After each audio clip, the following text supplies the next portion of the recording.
Hey everyone, Chris here, and welcome to our series At the Movies. But we're not at the movies because let's be honest, sometimes after a day at work, you don't want to go out to the movies. You just want to flop at home on the couch in front of Stan or Netflix and unwind.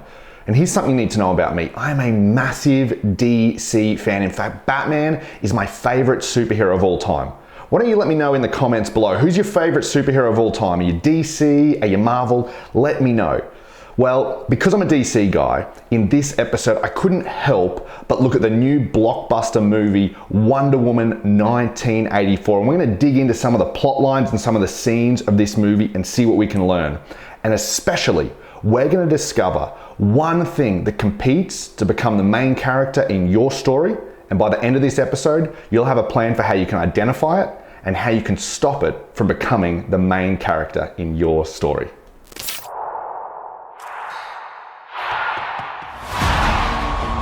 This world is not yet ready for all that you will do. Your time will come, Diana. And everything will be different.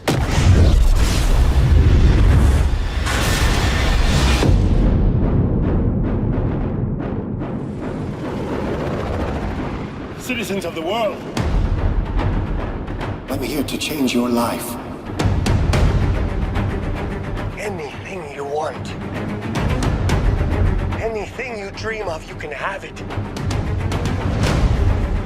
You look like you saw a ghost. Diana, look at you. It's like not one day has passed. I don't want to be like anyone. I want to be an apex predator. You've always had everything, while people like me have had nothing. Well, now it's my turn. Get used to it.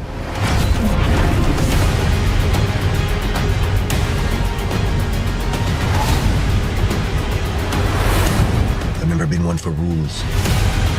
The answer is always more.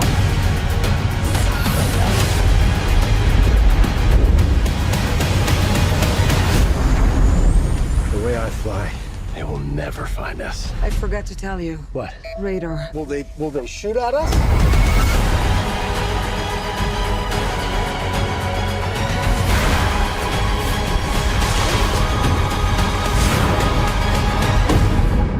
Barbara, what did you do?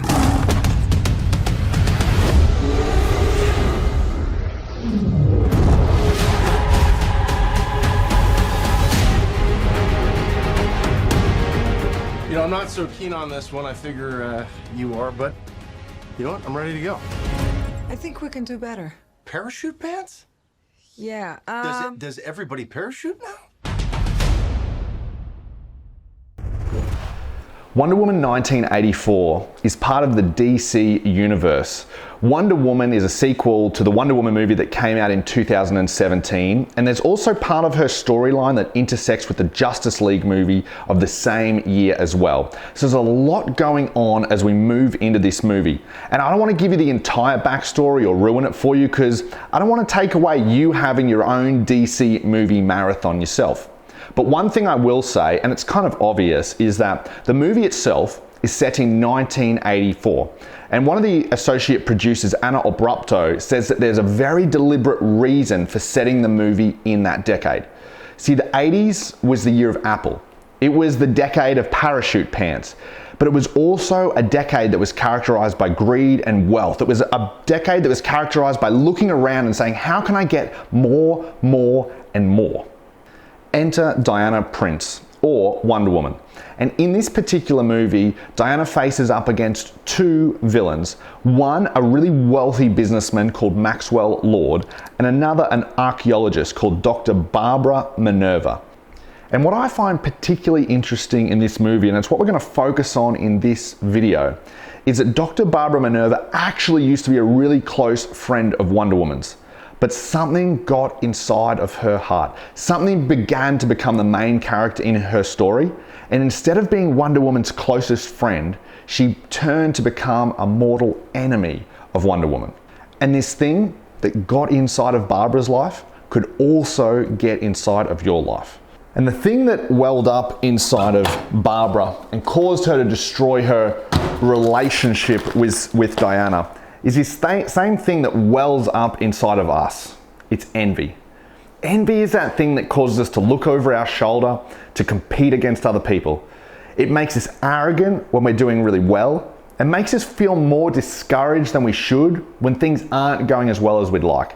In fact, if you have Instagram or social media, you've experienced envy. And here's what I mean by that. If you've pulled out your phone just to check social media, and then after a few minutes of scrolling, you realized, I really do need that new pair of shoes. I really do need that new shirt. I wish I had his body or her body. I wish my relationship looked like theirs. And I wish I lived where they lived, or I wish I could holiday where they holidayed. What you're experiencing in that moment is envy. And if you're anything like me and you've struggled to get rid of envy in your life, I've got some good news for you. Envy is not a problem to solve. It's actually a tension to manage. And the good news for us is one of the wisest people who ever lived lets us know how to manage that tension.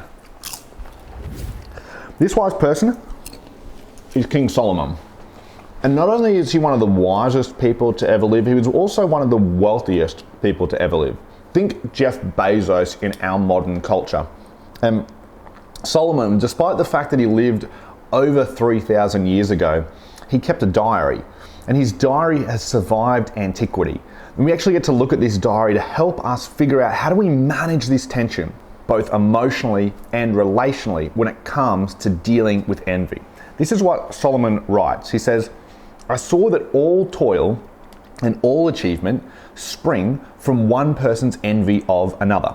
So 3,000 years ago, people were still looking on the Instagram equivalent of the day and trying to compete with people around them. And this is what he said. He says, this too is meaningless, a chasing after the wind. In other words, he's saying, when we follow envy, there's nothing at the end of the road.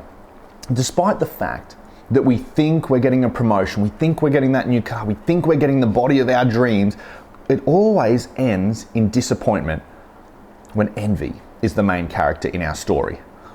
And when we hear this, we can have this tendency to think to ourselves, well, the solution must be then to not compete, to not do anything, to not try and pursue goals. And Solomon says, well, that's actually not the case either. In fact, he writes this, he says, fools fold their hands and ruin themselves. Right? It's foolish to think that the opposite of trying to achieve things is just to sit around and do nothing. He said, that's not what God and how God has designed you. Solomon continues by actually describing something he observed. He says this, there was a man all alone. He had neither son nor brother, and there was no end to his toil. Yet his eyes were not content with all his wealth. Right? This guy is working as hard as he can, and yet despite all of that, he's alone. And he gets to a point where he asks a question a lot of us have asked. For whom am I toiling? He asked, and why am I depriving myself of enjoyment? This too is meaningless, a miserable business. See, what he's asking is, what am I doing all this for? Like, what am I trying to prove, and who am I trying to prove it to, more to the point? Like, in fact, some of you, you're watching this video and you're competing against a coworker. You're competing against your brother or your sister or your mother or your father. Maybe some of you are competing against your husband or your wife. And the sad thing is they don't even know that you're competing against them. So let me ask you a question. Who are you toiling for? Who are you toiling for? This is such an important question to answer, because you'll never be who you were born to be if you're constantly looking over your shoulder at everyone else. And if you're a Jesus follower, this is such an important question for you to ask. And here's why, because you'll never experience God's purpose for you if you're constantly looking at God's purpose for someone else. And let me just say honestly that I'm still trying to figure this out, right? Because I have a tendency to look over my shoulder. I have a tendency to compete with the people next to me. For a long period of my life, I loved playing football, specifically like soccer, the real football. And I played in goals. Now, on a football field, there's 10 other positions on the field apart from a keeper, which means if you don't make the cut in your preferred position, you can learn a new position or you can fit into a new role, but when you're a goalkeeper, there's only one spot on the field for you. So I got really good at looking at the other goalkeepers and trying to figure out and compare myself, am I going to be good enough? And it took me a while, and still haven't got there yet, to rework my thinking, reframe my thinking around this idea. But here's something I've learned that I think might be helpful for you as well in overcoming and identifying envy. So here's what I want you to do to help kick envy out of your story. Whenever you're tempted to stop and compare yourself to someone else or someone on Instagram or someone that you don't even know, I want you to say, envy, you are not the main character in my story. Envy is constantly trying to get you to focus on someone else's story. Envy is constantly trying to get you to focus on the purpose that God has for someone else's life instead of the purpose that God has for your life and your story. In fact, Solomon said it this way: a heart of peace gives life to the body, but envy will rot the bones. And the thing with peace that Solomon is kind of getting at there is you can't compete your way to peace. You can't compare your way to peace. And envy will tell you that, hey, if you compete a little bit more, if you compare a little bit more, you'll finally get to a point in your life where you'll experience peace.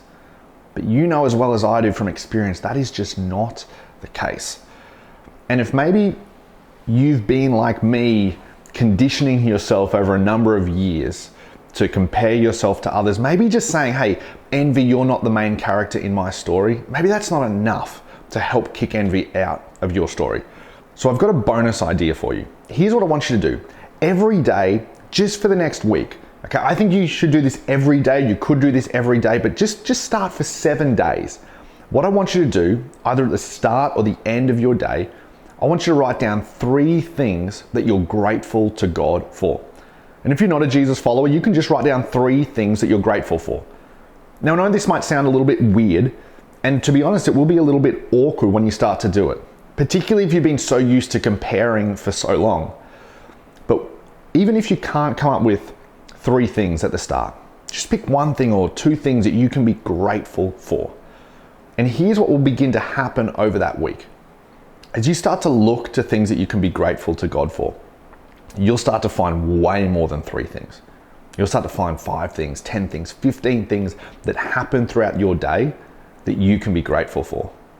And the reason is not really because anything in life has changed, but the reason is because you've stopped comparing someone else's story to your own. And you've begun to look at what God is doing in your story and in your life. If you follow this habit, you'll be able to say, envy, you are not the main character in my story. And that's what I want for your life. And it's what God wants for your life as well.